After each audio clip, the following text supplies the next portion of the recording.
Good morning, friends. Welcome back to Astrology Today and Tarot. My name is Mel Rose. This is the Tarot portion and the second half of my daily astrology vlog, which you can check out on my other channel, Astrology Today with Mel Rose. Over there, you'll find a description of the day's astrology as I have spelled it out here. Here, I will discuss the tarot card that sits on the side of the page, and then I will play another card that, in the context of the day's astrology, may just give us something more to think about. So, let's get into it. The card that currently sits on the side of the page is the Six of Swords.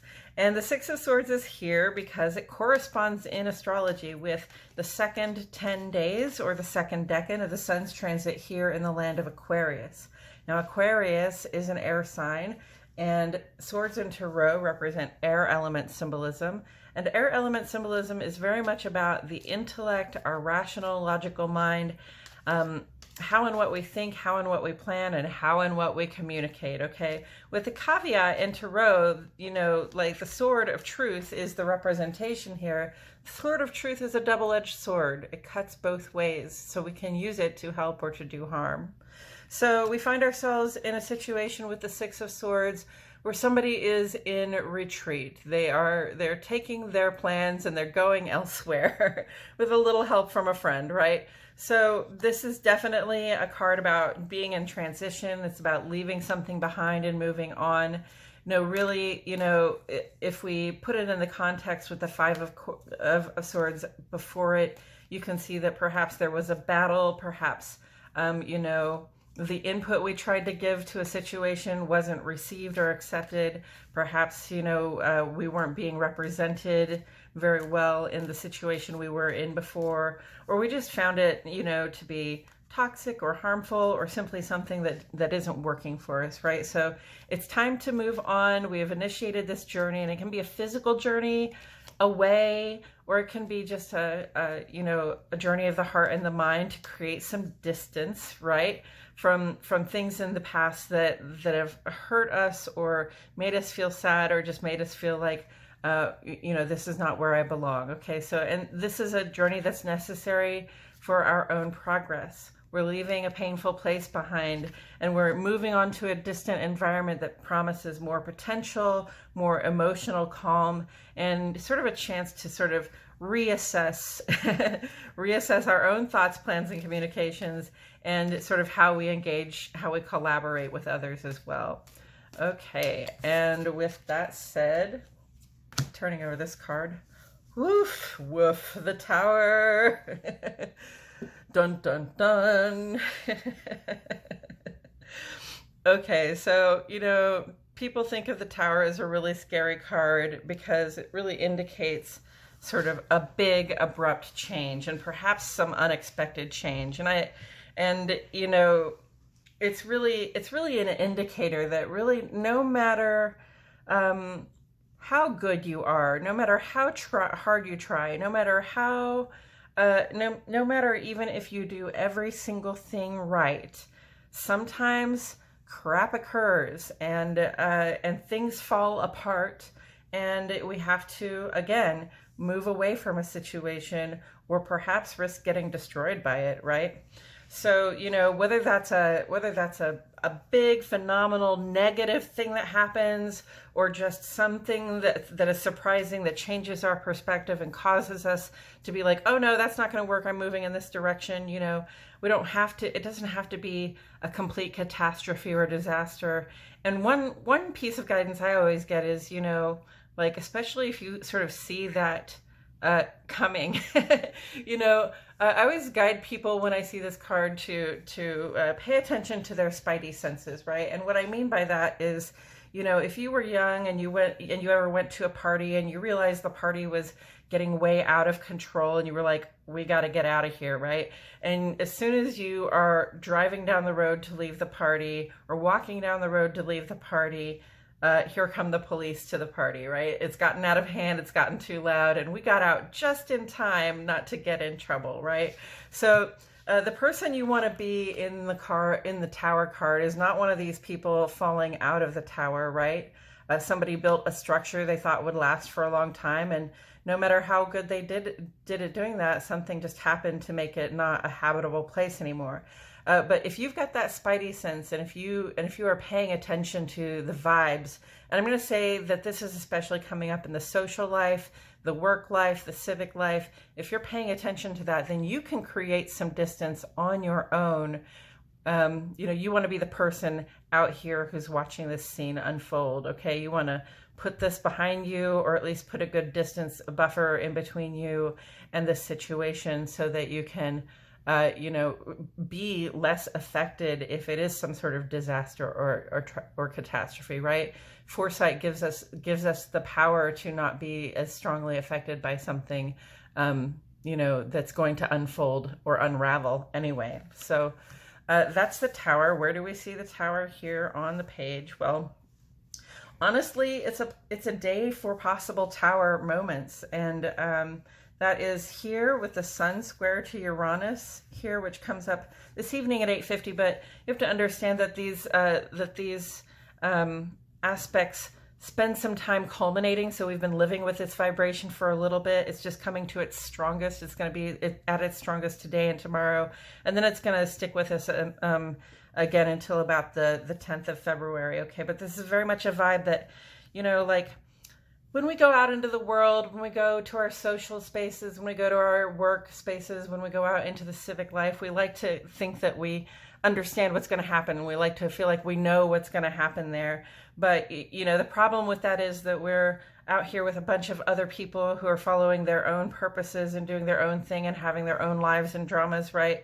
So sometimes events beyond our control really can shake us up, right? They can bring us up surprises that are either pleasant or unpleasant. Even pleasant surprises can be stressful, okay? So it's okay to be cautious. It's okay to use your spidey sense, create a little distance from a situation before you see how safe it is, right? And then sometimes it can just be an unpleasant surprise, but even an unpleasant surprise can do the work of dislodging us from a habit, a way of being, or a situation where, we're doing something because it seems secure, because we're used to doing it, and so that feels secure to us, but really it's not a secure situation at all. So even unpleasant surprises and Sun square Uranus can definitely bring about some challenging or unpleasant surprises. Even those can be a positive thing, and that it can shake us up in a way that makes us realize that something we're doing isn't working, right? So that's that. And then also, Moon is in opposition to Mercury today. That's how we feel. That's our personal, private experience in our home life.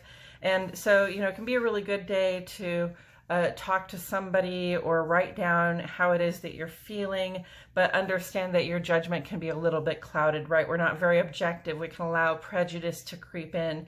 And so, we kind of want to think about how we're feeling and what we're thinking, but we also, don't want to go too public with it at this time. We want to be careful about how we approach saying and doing the things we want to say and do, right? We want to be mindful of our capacity to bring unpleasant surprises to people, to shake things up, and we want to be mindful, not to put ourselves in a situation with our thoughts, our feelings, our words, where we have some sort of a mess or disaster to clean up, right? And then late tonight, actually, right after midnight tonight, the Moon will be in opposition to Pluto. When Moon is in opposition to Pluto, things come up, okay? It's the finder of lost things. So if it's something you think you buried or left behind or lost forever or got rid of, what's going to happen is you'll find a surprise, and then you'll find yourself in some old way of reacting to that surprise that is not productive, and it's not productive, and you don't really want to act this way, but it just brings it out of you. Okay, so be in observation of that. All right, let's not be in denial of what is the reality. And it's just another as my sweet mother would say, another stinking opportunity for growth. But you know, that's followed by a void, of course. So we also have this opportunity to sit with ourselves and again, you know, have the conversation with ourselves or somebody that we keep close about what we're thinking and how we're feeling. All right. And then putting this together with the Six of Swords, and I realize I have a light issue here. Putting this together with the Six of Swords, you know, sometimes we move away from a situation that isn't working because we see that sort of calamity, disaster, unraveling, unfolding, coming up, right? So then we can be like making haste to retreat and create some distance between ourselves and this sort of feeling of disaster or catastrophe, right? And we might be sad to be moving away from a situation, especially if we worked really hard for it. We tried to build something that was a solid foundation that would include ourselves and others and be a support for ourselves and our own creations, right? But you know, too many words have been said, too many plans have gone awry, and we just realize it isn't as secure a situation as we thought it was. It isn't as secure a situation as we fought for it to be, right? So now the right thing is to move away and take a distance. So again comes the spidey sense, right? Notice in your life when things happen, right? When people say things or make plans, whether it's against us on purpose or just not including us, or it, you know, somehow finds a way to make us feel like I got to get out of here, right? What did I want to say about that?